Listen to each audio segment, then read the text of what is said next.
ओम श्री गणेशाय नमः।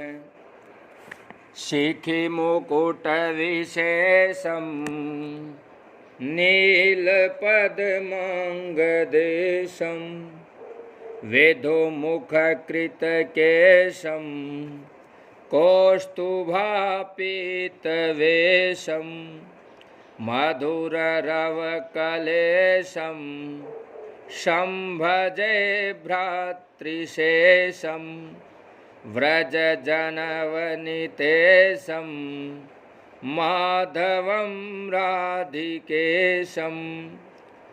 अर्थात जिनके मस्तक पर मोर पंख का मुकुट विशेष शोभा देता है, जिनका संपूर्ण शरीर नील कमल के समान श्यामल है, चंद्रमा के समान मनोहर मुख पर कुंचित केश सुशोभित होते हैं, कौस्तुभ मणि की सुनहरी आभा से जिनका वेश कुछ पीत वर्ण का दिखाई देता है, अर्थात जो पीताम्बरधारी हैं, जो मुरली की मधुर ध्वनि रूपी कला के स्वामी हैं, कल्याण स्वरूप हैं, शेषावतार बलराम जिनके भाई हैं और जो ब्रज वनिताओं के वल्लभ हैं, उन राधिका के प्राणवेश्वर माधव का मैं भजन करता हूँ। जय जय श्री राधे। आज हम बात करेंगे ज्योतिष संबंधी, कालसर्प दोष संबंधी। अगर हम कालसर्प दोष की व्याख्या करें तो जन्मांग चक्र में राहु केतु की स्थिति हमेशा आमने सामने की होती है। जब अन्य सभी ग्रह इनके मध्य अर्थात प्रभाव क्षेत्र में आ जाते हैं, तब वे अपना प्रभाव त्याग कर राहु केतु के चुंबकीय क्षेत्र से प्रभावित हुए बिना नहीं रह सकते और राहु केतु के गुण दोषों का प्रभाव पड़ना अवश्यंभावी हो जाता है। राहु केतु हमेशा वक्र गति से चलते हैं। इनमें वाम गोलार्ध एवं दक्षिण गोलार्ध दो स्थितियां बनती हैं। राहु का बायां भाग काल कहलाता है, इसलिए राहु से केतु की ओर बढ़ने वाले योग ही कालसर्प दोष की श्रेणी में आता है। केतु से राहु की ओर बढ़ने वाले योग को अनेक विद्वानों द्वारा कालसर्प योग नहीं कहा गया है। इतना अवश्य है कि कालसर्प योग का निर्माण किसी न किसी पूर्व जन्मकृत दोष अथवा पितृदोष के कारण ही बनता है। उदित गोलार्ध कालसर्प योग, जो राहु की वक्र गति से सभी ग्रह प्रभावित होते हैं, और दूसरा है अनुदित गोलार्ध कालसर्प योग, राहु की गति से कोई ग्रह तत्काल प्रभावित नहीं होता। उदित गोलार्ध कालसर्प दोष जन्म से ही प्रभावी हो जाता है, जबकि अनुदित का प्रभाव गोचर में ग्रह के रूप में राहु के प्रभाव में आने पर ही होता है। अतः उदित का प्रभाव अधिक भयावह होता है। किसी जन्मांग में कालसर्प दोष का निदान अत्यंत सावधानी से करना चाहिए। केवल राहु केतु के मध्य ग्रहों का होना ही पर्याप्त नहीं है। यहाँ अनेक ऐसे बिंदु हैं जिनका ध्यान न रखें कि तो हमारी दिशा एवं जातक की दशा खराब होने में अधिक समय नहीं लगेगा।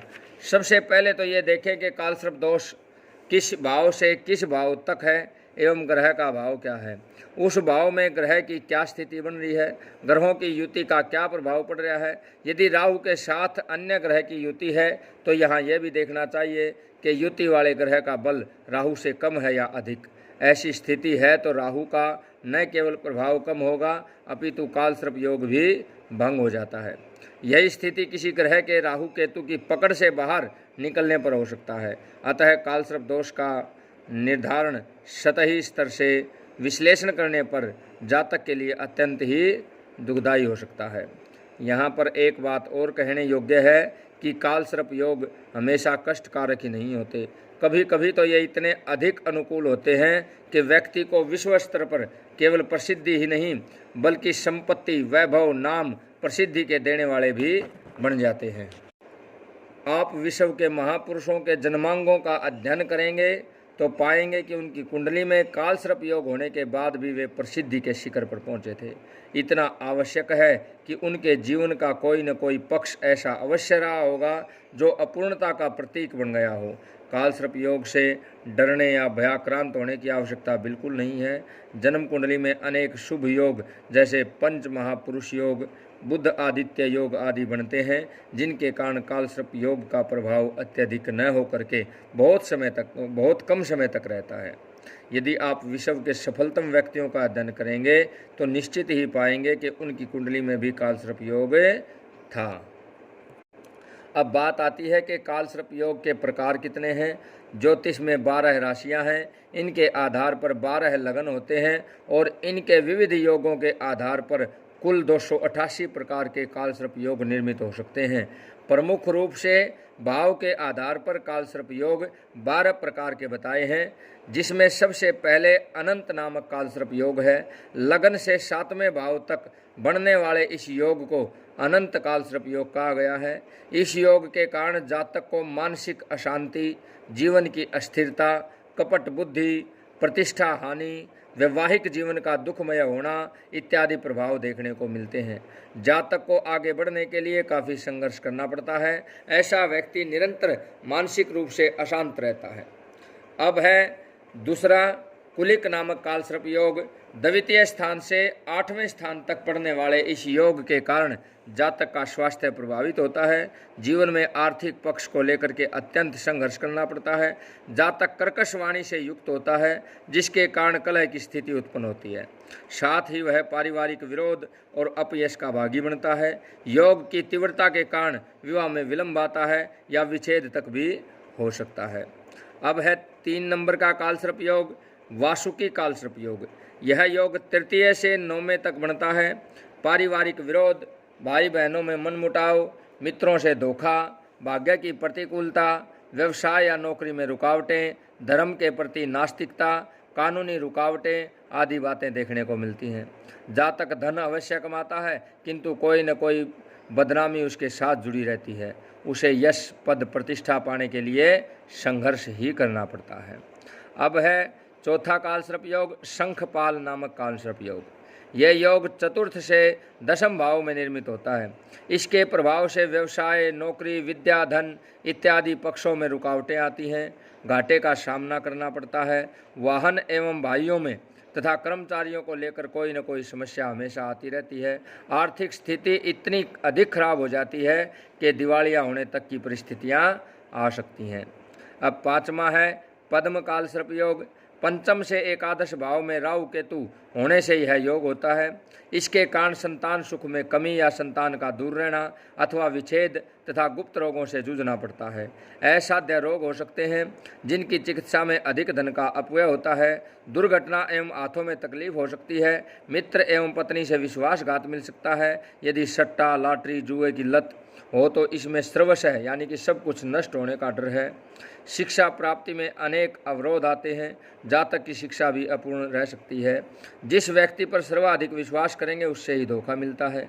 सुख में प्रयत्न करने पर भी इच्छित फल की प्राप्ति नहीं हो पाती। संघर्षपूर्ण जीवन बीतता है।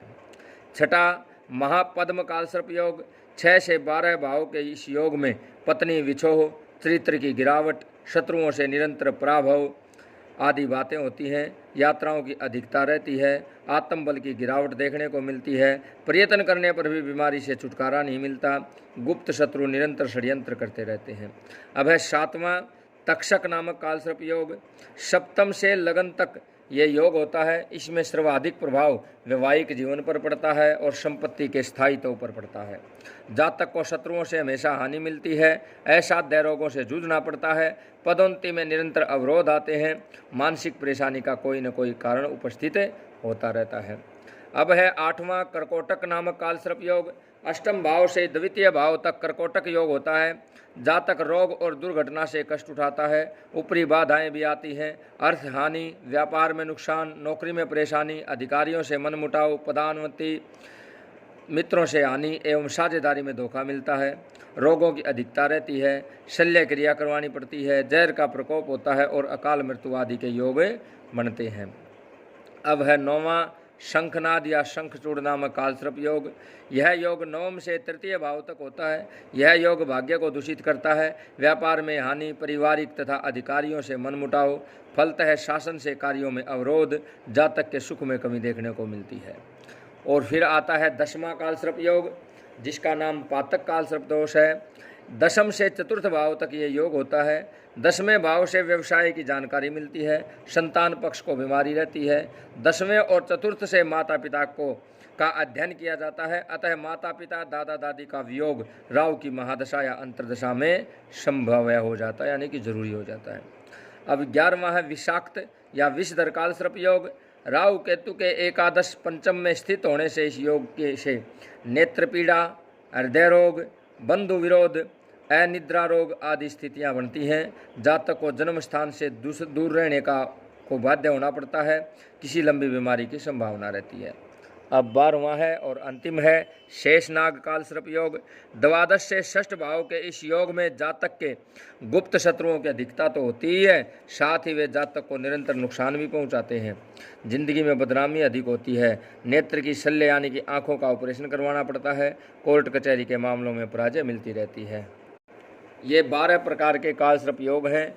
इनके मुख्यतः लक्षण होते हैं कि जैसे सर्प दिखाई देना सपने में, अपने कार्यों में अथक परिश्रम करने के बाद भी जैसा चाहता है वैसा फल नहीं मिलना, हमेशा मानसिक तनाव से ग्रस्त रहना, जिसके कारण सही निर्णय लेने में असमर्थ रहता है, अकारण लोगों से शत्रुता होना, गुप्त शत्रु सक्रिय रहते हैं जो कार्यों में बाधाएं प्रकट करते हैं, पारिवारिक जीवन कलहपूर्ण होना, विवाह में विलंब होना या वैवाहिक जीवन में तनाव के साथ विच्छेद तक की स्थितियाँ निर्मित हो जाना। कालसर्प दोष राहु की महादशा, राहु की प्रत्यंतर दशा में अथवा शनि, सूर्य और मंगल की अंतर्दशा में ज़्यादा प्रभावी रहता है, या ग्रह गोचर में कुंडली में जब जब कालसर्प योग बनता है जब ज़्यादा प्रभावित रहता है। और जातक को इस समय शारीरिक, मानसिक, पारिवारिक, आर्थिक, सामाजिक, व्यवसायिक इत्यादि क्षेत्र में कठिनाइयों का सामना करना